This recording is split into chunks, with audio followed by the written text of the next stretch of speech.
ప్రస్తుత సమాజంలో కుటుంబ సభ్యుల మధ్య అనుబంధాలు, ఆప్యాయతలు తరిగిపోతుండటంపై దేశ సర్వోన్నత న్యాయస్థానం ఆందోళన వ్యక్తం చేసింది.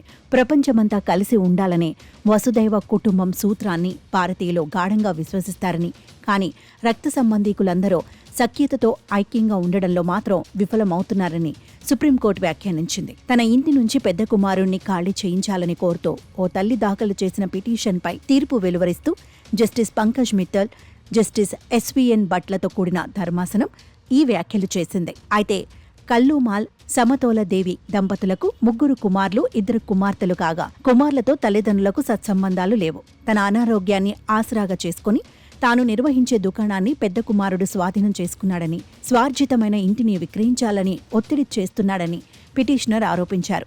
భరణం కూడా చెల్లించడం లేదు కనుక తమ దుకాణం ఖాళీ చేయాలని పెద్ద కుమారుణ్ణి ఆదేశించాలని ట్రైబ్యునల్ను ఆశ్రయించారు.